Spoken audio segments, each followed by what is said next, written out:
So, this is the second video on Matthew chapter 27.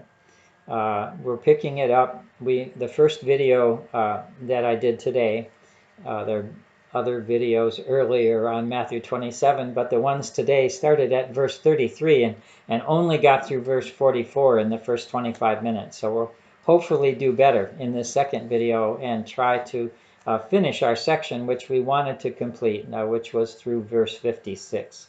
So if you have your study questions ready, that's great. If you can open your Bible, that will be even more helpful.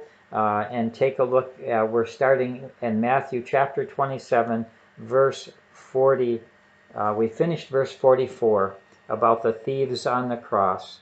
And now we're at verse 45 and following. So from noon on, that is from 12 to 3, according to Mark's Gospel. Mark divides it up into 3-hour pieces.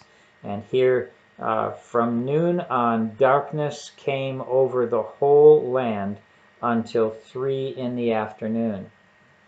This darkness symbolizes, it seems to me, God's judgment. We're going to have several events in nature here, aren't we? If you've read this chapter and into chapter 28, there will be other events in nature. But events in nature often symbolize the action of God in deliverance or judgment, in some divine action anyway, symbolized by actions in nature. And here we have darkness coming over the whole land until 3 in the afternoon. We don't know in what form this took. The sun's light was blotted out in some way. It couldn't have been an eclipse because of it being the Passover season, and there would be no eclipse in Passover. But because of the way the moon was. I don't fully understand it myself, but that's what I'm told from the commentaries. And apparently even in the ancient world, Augustine and Origen and others understood that it could not have been an eclipse. It could have been clouds. It could have been a sandstorm. It could have just been in some way a miraculous darkening of the sun. We simply don't know. But we know that God appeared in judgment through some action in nature, and here it's through the darkening of the skies. We know from lots of passages in the Old Testament that God's actions in nature were often seen in lightning and storms, and in the sea, and in the calming of the sea. We see the action of God. So this is one of the ways that Matthew comments on what God thinks about what is going on. And this darkening of the skies for 3 hours symbolized God's view that what was happening was so serious and such a judgment on the world. Darkness was covering the world. Darkness was covering the land here, across the land. The whole land. It doesn't mean the whole globe. It means the whole area around where Jerusalem was. And then after this 3 hours darkness, in which Matthew does not narrate any events, if we were to go to the Gospels of Luke and Matthew, or John, Luke and John, maybe some of the events narrated there would have happened during this 3 hours of darkness. But for 3 hours, there is simply darkness. In the little Baptist church that I grew up in, they actually had on Good Friday a 3-hour service. They were called the Tre-Or services, 3 hours. And we often had to sit and listen to one sermon after another for 3 hours. Finally, when I got older, my parents said I didn't have to go. But that 3-hour period symbolized God's judgment on humans crucifying the Son of God. So at about 3 o'clock, then, as Jesus is about to die, he cries out in a loud voice, Eli, Eli, lema sabachthani. That is, my God, why have you forsaken me? This quote is apparently a combination of both Hebrew and Aramaic. The Eli, Eli is the way you would say my God in Hebrew. El Shaddai, and other El Elyon are ways, Elohim, are ways of referring to God in Hebrew. El, Hebrew word for God, and the sound E, which is actually one of the smallest letters in the Hebrew alphabet, the Yod, corresponding to the iota to some degree in Greek, but this is more like an apostrophe. The Yod, smallest letter, signifies me or my. So, my God, why have you forsaken me? And it seems to me this quote from Psalm 22, one of Matthew's many allusions to the Old Testament, and here's Psalm 22, verse 1.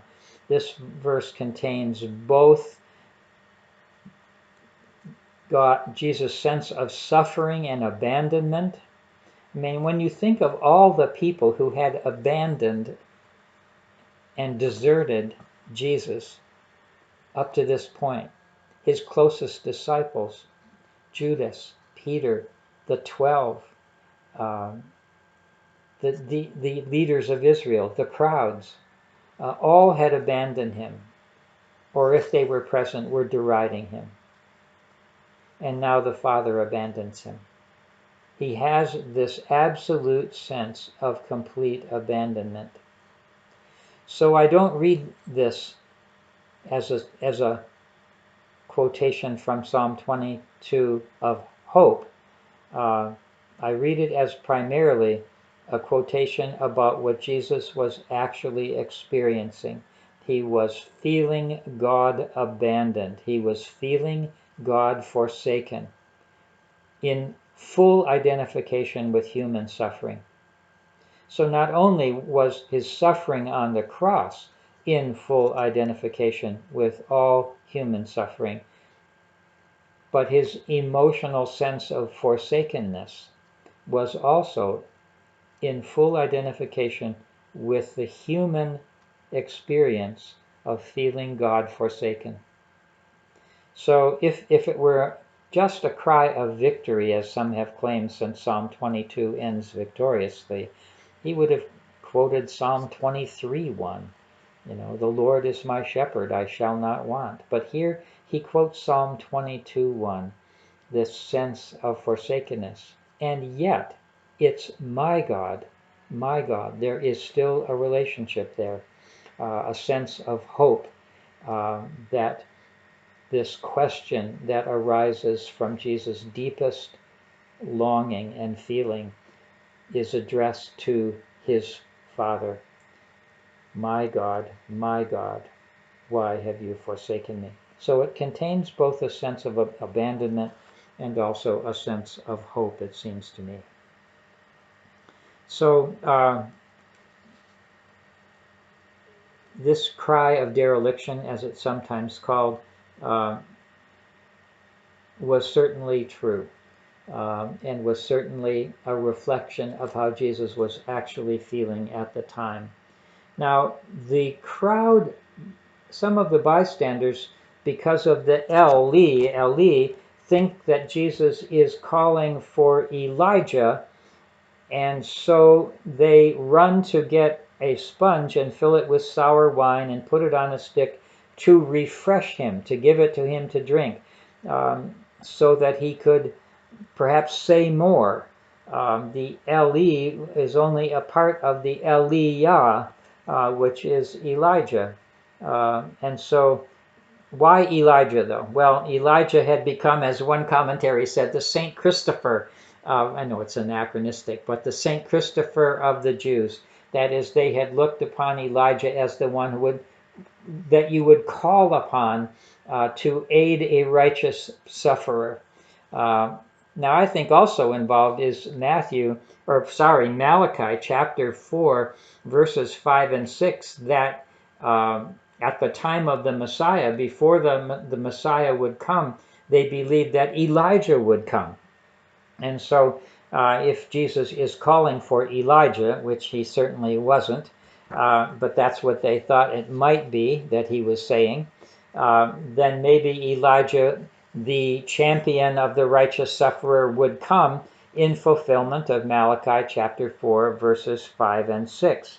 I don't see this in verse 48, the sponge filled with sour wine, as a punishment in some way. Romans carried such a thing as a refreshment, and so it would have been lifted up to Jesus to help him speak more clearly, and perhaps to ease his suffering in some way. Other people said, no, don't give Jesus this drink. Let's see whether Elijah will come to save him. So Jesus apparently isn't going to save himself. He has just said that God has forsaken him.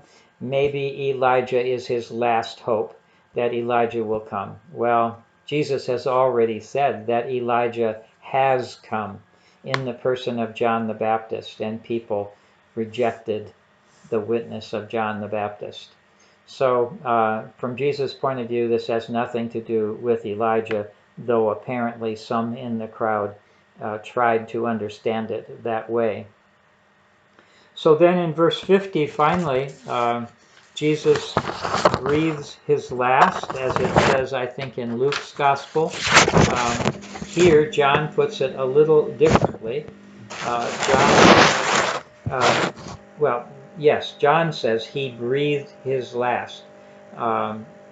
In other, I think I said in the study questions that literally, that's not what it says in Matthew's Gospel here. Matthew 27:50 more literally in Greek says, Jesus, having cried again with a loud voice, and here it's not said what he cried. Did he repeat Psalm 22 verse 1? Or did he just cry out in agony, in suffering? It says, Jesus, having cried out again with a loud voice, let go or dismissed his spirit. It doesn't say breathed his last. It says let go or dismissed his spirit. I think it's important to state it this way rather than breathed his last, because it is also part of Matthew's understanding of the crucifixion that Jesus was in charge of his life and his death. He decided in the Garden of Gethsemane to turn his will over to the Father's will and to accept the suffering that was going to come. And so he voluntarily gave up his life. There was no coercion on the part of the Father. Jesus voluntarily, out of love for us and for God, wanted to do God's will. And so he gave up or let go his own spirit in death in a voluntary way. It was not taken from him so much as he let go or dismissed his own spirit. In verse 51 then, at that very moment, at the moment of the death of Jesus, the curtain of the temple was torn in two from top to bottom. Let's take that part first. From top to bottom, that means it wasn't a human action. It wasn't ripped up from the bottom by some group of rebels or some group of rebellious teenagers who were destroying something in the temple. No, this was done by God, from top to bottom, by God's action, and tearing that curtain that stood in front of the Holy of Holies symbolized that there would now be a new way to access God directly, a new form of access to God, and the end of that old sacrificial system. Now you don't need the sacrificial system with its curtain and its lambs and goats and bulls and pigeons and all the other bloodied animals that were killed in sacrifice. We don't need that sacrificial system anymore. A new and living way, as Hebrews puts it, has been opened up for us into the presence of God. Some also see here this destruction of the curtain as a omen of the eventual destruction of Jerusalem. That may be pushing it a little too far, but it certainly symbolizes the end of the block to God's holy presence, the end of the curtain that blocked the worshipers off from God, so that even now Gentiles are going to be able to come to the true and living God through the sacrifice of Jesus.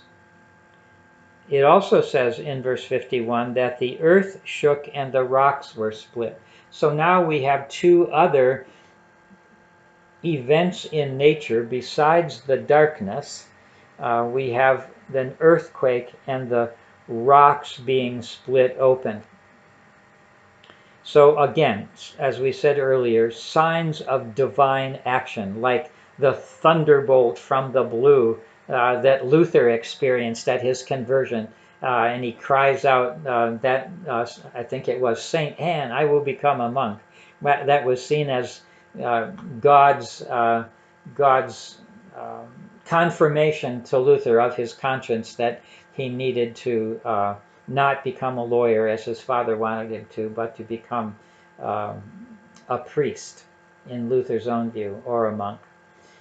So here, acts in nature throughout the Old Testament, here in the New Testament, and continuing on in Acts and other parts of the New Testament in Revelation, acts in nature as evidence of divine displeasure, usually, or acts of divine involvement, at least, in what is happening. And here that happens with the earthquake and the rocks being opened.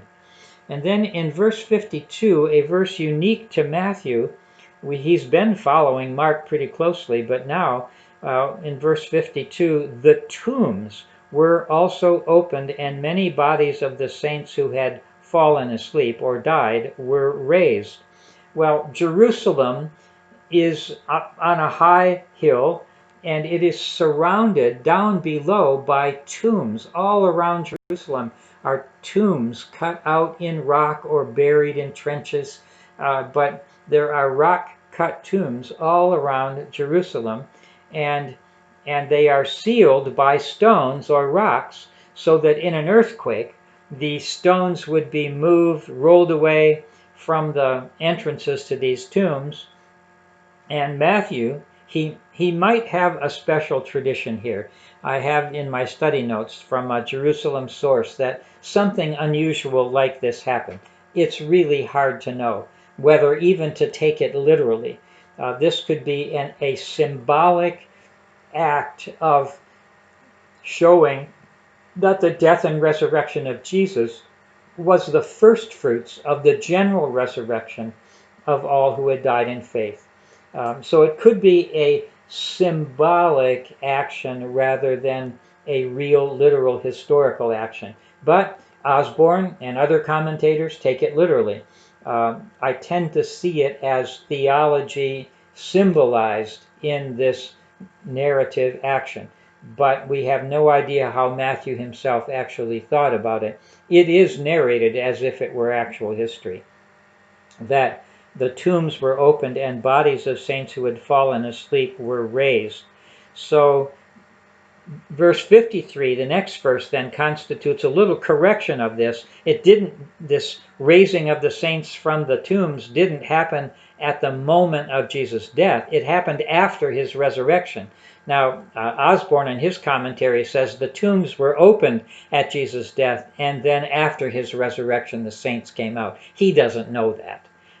But that's his way of combining verses 52 and 53. I see 53 as a correction, actually, of what Matthew had implied in verse 52. He wants to remind the reader that this didn't really happen until after Jesus' resurrection, symbolizing his resurrection as the first resurrection of all the righteous who would then be raised on the last day.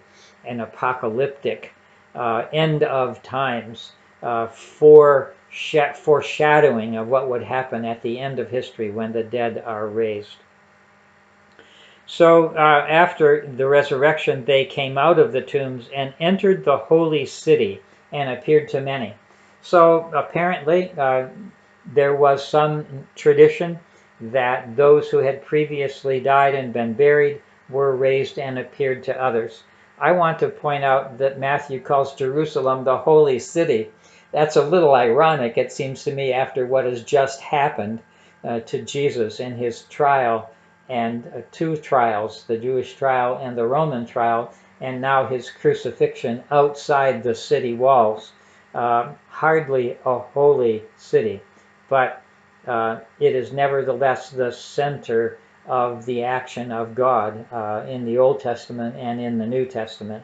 And this understanding of Jerusalem as the holy city becomes for Christians a symbol of the heavenly Jerusalem, the holy city of God that will come down in the book of Revelation at the end of time. Jerusalem is here ironically called the holy city. So Jesus has died. And now when, verse 54, when the centurion and those with him, in Mark it was just the centurion, but here we have multiple witnesses. That means more in a Jewish tradition like Matthew's, doesn't it?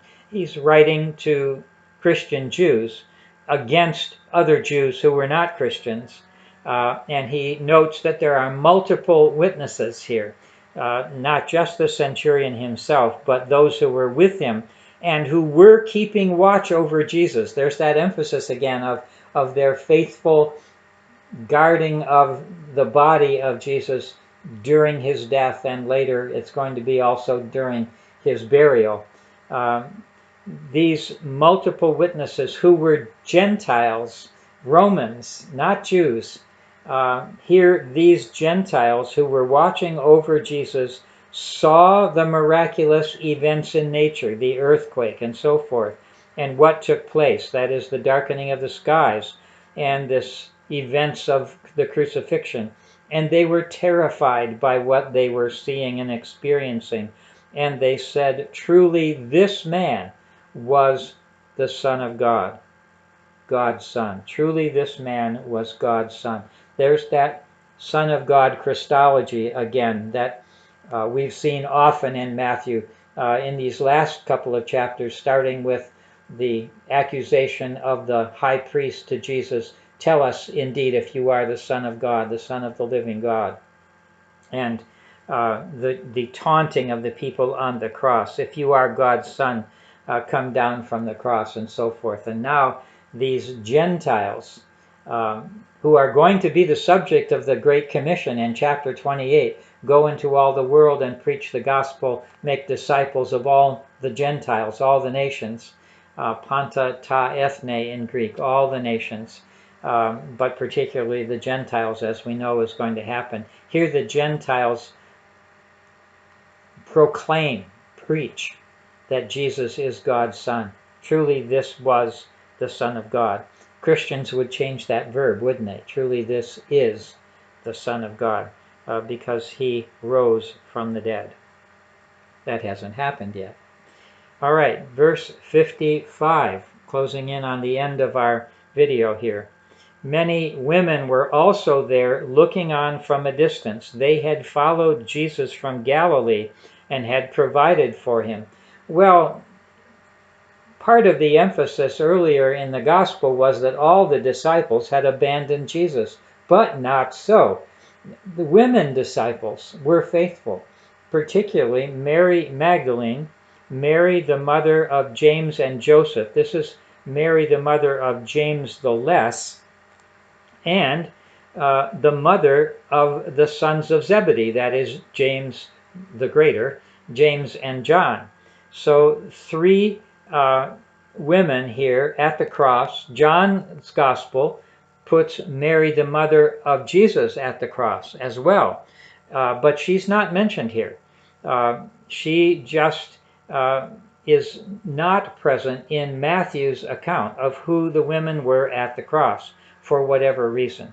But Mary Magdalene, often mentioned first and often understood to be the first witness to the resurrection, is mentioned here as one of the faithful women who, though were at a distance, notice, they hadn't abandoned Jesus, but like Peter at Jesus' trial before the high priest was in the courtyard at a distance, the women also are present, unlike the men disciples, but they are here at a distance. Nevertheless, they are faithful. So you might look at the other Gospels to compare who the women were at the cross. The Gospel of John even has someone called the disciple whom Jesus loved, which is traditionally understood to be the Apostle John, but I don't think it possibly can be. This is some other, if he is a historical character, which may be. Some people have thought he was Lazarus, but he also in John's Gospel is present at the cross. All right, that's two long-ish videos of this setting the scene for Jesus' death and the meaning of his death, and now setting the scene for his resurrection. So God bless you, keep well. We'll enjoy our time outside when the smoke has blown away. But here, let's just say that we've been blown away by the death of Jesus on behalf of us all. Let me read one little piece from Osborne's commentary. He quotes a scholar by the name of R.T. France. As France said, because of the death of Jesus, all access to God will no longer be through the old discredited cultic system, but through Jesus himself, and more specifically through his death as a ransom for many. We are truly blessed. Thanks be to God. Have a great week.